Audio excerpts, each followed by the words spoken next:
Imagine looking out the window of your bomber at 25,000 feet and seeing the plane next to you, flying without a face. No nose art, no cockpit glass, just a jagged, torn metal hole where the pilots are supposed to be. This isn't a scene from a movie. This is the terrifying reality that the crew of a B-17 named Ivan witnessed on July 14, 1944. They were staring at a B-17 flying fortress nicknamed Miss P. It was blood-soaked, battered, and completely missing its front section. Yet, defying physics, gravity, and logic, it was still flying formation. Inside that torn fuselage, a 24-year-old pilot was fighting a battle that shouldn't have been possible. He wasn't flying with a stick or a yoke.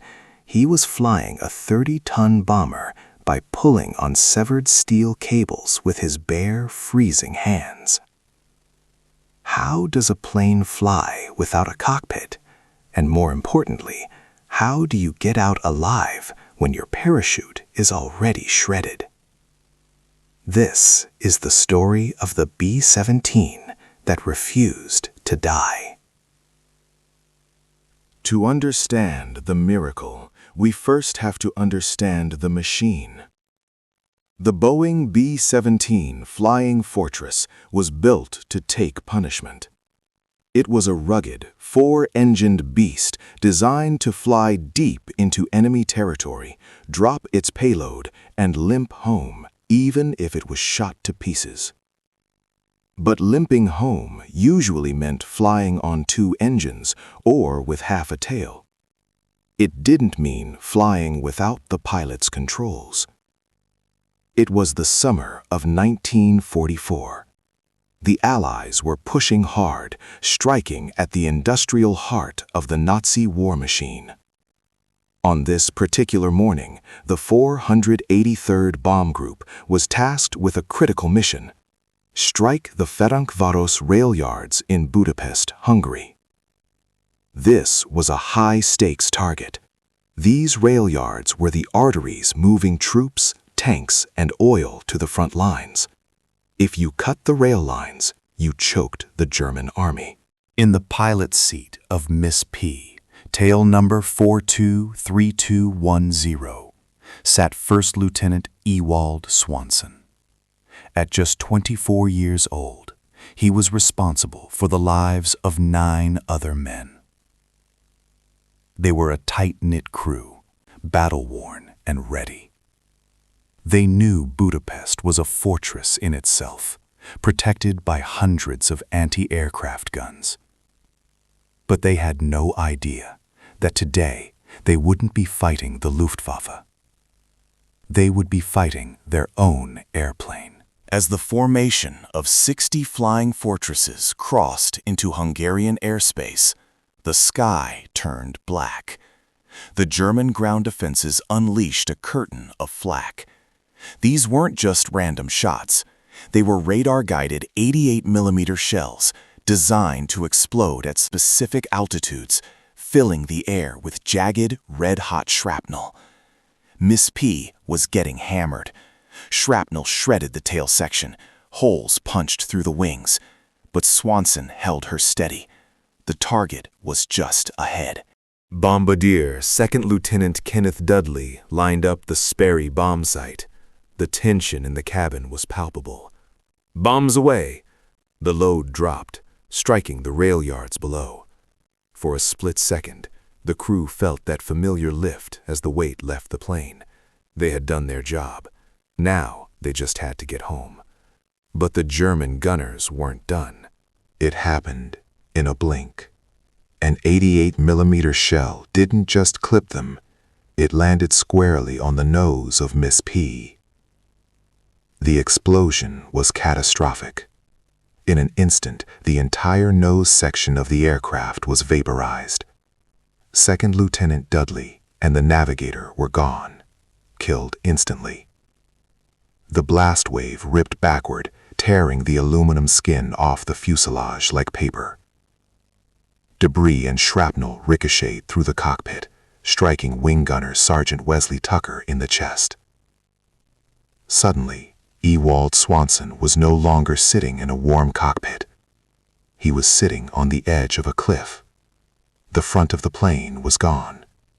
The instrument panel, gone. The control columns, destroyed. The temperature instantly plummeted to -30 degrees.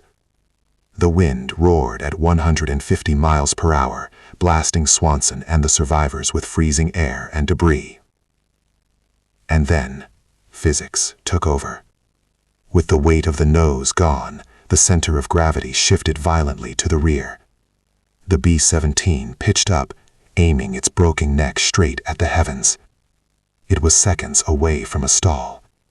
Once a B-17 stalls, it enters a death spiral that no pilot can recover from. This is the moment where most stories end, but Ewald Swanson refused to give up. He looked down. The yoke was useless, but the control cables, the steel wires that physically moved the elevators and ailerons, were exposed, dangling where the floor used to be. Swanson did something superhuman. He reached into the wreckage and grabbed the cables with his bare hands. He hauled on them, fighting the slipstream and the immense aerodynamic forces acting on the plane. He screamed commands over the intercom, or what was left of it. The crew realized what was happening. They began to help, pulling on the cables to manually manipulate the flaps and rudder. To the right of the formation, the crew of the B-17 Ivan stared in horror. They saw Miss P pull up alongside them. The nose was sheared off cleanly just ahead of the windshield. It looked like a flying convertible. It was soaked in hydraulic fluid and blood. But it was flying. Swanson had regained control. He slotted the crippled bird back into formation. For a few glorious minutes, it seemed like the indomitable machine spirit of the flying fortress would carry them home. They were flying a wreck. But they were flying. But the enemy gets a vote. The flak batteries on the ground were still firing. Another barrage rattled the sky, and a shell fragment smashed into the No. 2 engine. Oil sprayed, the prop sputtered and died. With the aerodynamics ruined by the missing nose, and now down an engine, Miss P couldn't keep up. The drag was too immense. She began to fall behind the formation, a straggler. In the air war, a straggler is a dead duck. German fighters preyed on them. Swanson knew the game was up. He couldn't hold the cables forever. His hands were freezing, his strength failing. He made the call. Bail out. He held the cables taut, straining every muscle to keep the plane level so his crew could jump.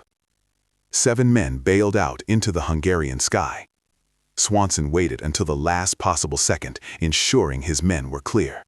Now alone, Swanson let go of the cables. Immediately, the B-17 reared up like a dying horse.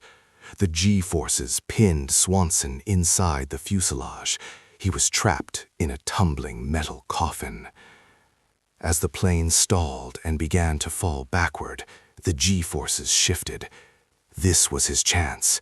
He grabbed his chest pack parachute and threw himself toward the gaping hole where the nose used to be. But as he jumped, disaster struck. His parachute pack caught on a jagged piece of torn metal from the cockpit frame. The fabric of the chute tore open.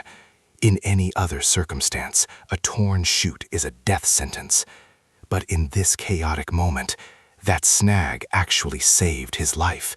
The momentary delay stopped him from being flung directly into the spinning propellers or the tail section. The force of the wind finally ripped him free. He was falling 20,000 feet, unconscious from the violence of the exit. He woke up in free fall. The ground was rushing up to meet him, fast. He pulled the ripcord. The chute blossomed, but it was damaged. It wasn't catching enough air. He was coming in too hot. He looked down and saw a dense forest. Most pilots try to avoid trees. They can skewer you. But Swanson aimed for them. He knew hitting the hard ground at this speed would kill him instantly. The trees were his only crumple zone. He crashed through the canopy. Branches snapped, slowing his fall just enough before he slammed into the forest floor. He had a broken leg and deep lacerations, but he was breathing. And then he saw where he had landed. He had landed right next to a German prisoner of war camp. German medics, having seen the chute, rushed out and found him. They expected to find a corpse. Instead, they found a man who had flown a headless plane and survived a broken parachute. They treated his wounds, but the real shock came a few hours later. As Swanson lay in the infirmary, he saw familiar faces. His entire crew, all the men who had bailed out, had been captured and brought to the exact same camp. It was a reunion that shouldn't have happened. Every single man who bailed out survived. Ewald Swanson spent 9 months as a POW until General Patton's troops liberated the camp in April 1945. He returned home, married his sweetheart Catherine, and lived a quiet life in Michigan until his passing in 2009. He never bragged, but he remains the only pilot in history known to have flown a B-17 without a cockpit, holding the plane together with his bare hands just long enough to save his crew. If you think Ewald Swanson's story deserves to be remembered, hit that like button. It helps us share these forgotten heroes with the world. And tell us in the comments, what's the craziest survival story you've ever heard? Don't forget to subscribe for more history you won't find in textbooks. Thanks for watching. Smash that like button and subscribe for more secrets like this. See you next time.